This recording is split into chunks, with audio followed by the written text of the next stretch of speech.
الحمد للہ رب العالمین والصلاة والسلام علی سید الانبیاء والمرسلین اما بعد فاعوذ باللہ من الشیطان الرجیم بسم اللہ الرحمن الرحیم پڑھی الصلاة والسلام علیکہ یا رسول اللہ وعلی آلک واصحابک یا حبیب اللہ الصلاة والسلام علیکہ یا نبی اللہ وعلی آلک واصحابک یا نور اللہ نویت سنت الاعتکاف۔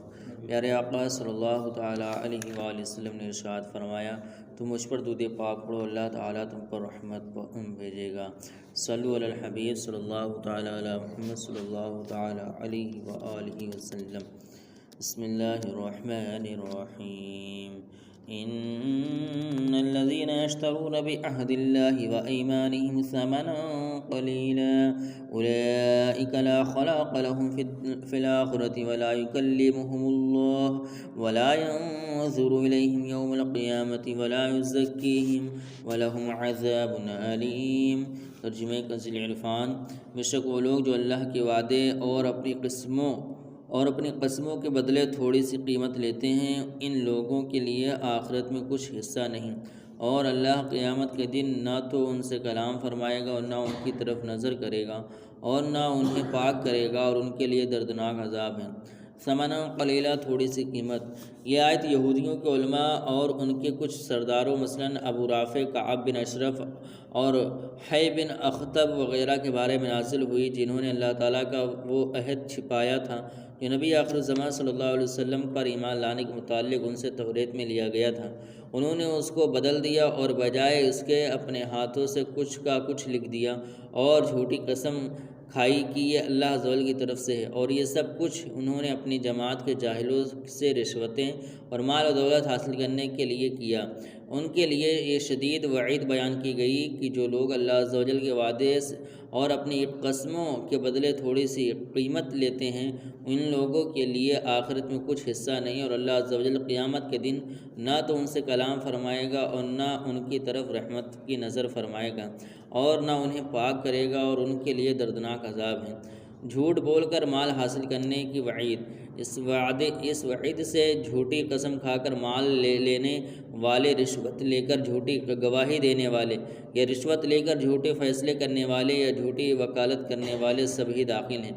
حضرت ابو ذر رضی اللہ تعالیٰ عنہ سے مروی ہے، مسلم شریف کے حدیث میں ہے، سرور کائنات صلی اللہ علیہ وسلم نے فرمایا، 3 لوگ ایسے ہیں کہ روز قیامت اللہ تعالیٰ نہ ان سے کلام فرمائے گا اور نہ ان کی طرف نظر رحمت کرے گا اور نہ انہیں گناہوں سے پاک کرے گا، اور ان کے لیے دردناک عذاب ہے۔ اس کے بعد نبی آخر الزمان صلی اللہ علیہ وسلم نے اس آیت کو 3 مرتبہ پڑھا۔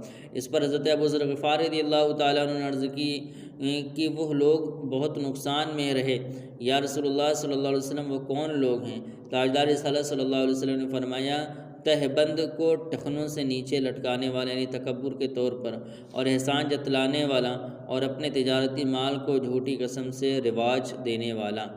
حضرت ابو امامہ رضی اللہ تعالیٰ عنہ سے روایت ہے کہ سرکار دو عالم صلی اللہ علیہ وسلم نے فرمایا، کسی مسلمان کا حق ماننے کے لیے قسم کھائے، اللہ تعالیٰ اس پر جنت حرام کر دیتا ہے اور دوزخ لازم کر دیتا ہے۔ ایک شخص نے عرض کیا، رسول اللہ صلی اللہ علیہ وسلم اگرچہ تھوڑی سی چیز ہو؟ فرمایا، اگرچہ پیلو کی شاخ ہی کیوں نہ ہو۔ وَإِنَّ مِنْهُمْ لَفَرِيقًا يَلْوُونَ أَلْسِنَتَهُمْ بِالْكِتَابِ لِتَحْسَبُوهُ مِنَ الْكِتَابِ وَمَا هُوَ مِنَ الْكِتَابِ وَيَقُولُونَ هُوَ مِنْ عِنْدِ اللَّهِ وَمَا هُوَ مِنْ عِنْدِ اللَّهِ وَيَقُولُونَ عَلَى اللَّهِ الْكَذِبَ وَهُمْ يَعْلَمُونَ۔ ترجمہ کنز العرفان۔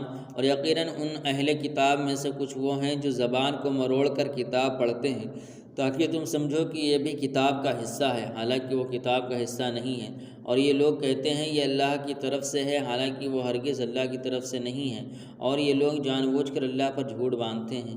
وَإِنَّ مِنْهُ لَفَرِيقًا، اور یقیناً اہل کتاب میں سے کچھ وہ ہیں، یہودیوں کے بارے میں فرمایا کہ وہ توریت پڑھتے ہوئے گڑبڑ کرتے ہیں اور اپنی طرف سے کچھ مفہوم ملا کر اس انداز میں پڑھتے ہیں کہ لوگ سمجھیں کہ یہ بھی اللہ عز و جل کا کلام ہے، حالانکہ وہ کتاب اللہ کا حصہ نہیں ہوتا۔ یہ تاثر دینے کے ساتھ بعض اوقات صراحت بھی کر دیتے ہیں کہ یہ اللہ عز و جل کا کلام ہے، حالانکہ یہ صریح جھوٹ ہوتا ہے۔ آج کل بھی ایسے لوگ دیکھے گئے ہیں جو توحید کی آیتیں پڑھ کر انبیاء کرام علیہ السلام اور اولیاء کرام رحمۃ اللہ تعالیٰ علیہم کی شان کا انکار کرتے ہیں اور یہ تاثر دیتے ہیں کہ یہ شان انبیاء علیہ السلام کا انکار بھی قرآن میں ہے، حالانکہ صریح جھوٹ ہے۔ یوں ہی بہت سے لوگوں کو سود، پردے، اسلامی سزاؤں اور دیگر کئی چیزوں کے بارے میں کلام کرتے ہوئے سنا ہے۔ وہ بھی قرآن پڑھتے ہیں اور درمیان میں اصل اسلامی احکام میں رد و بدل کر دیتے ہیں، اپنی بات اس انداز میں شامل کرتے ہیں کہ سننے والا سمجھے کہ شاید یہ بھی قرآن میں ہے، حالانکہ یہ واضح طور پر دھوکہ اور فریب ہوتا ہے۔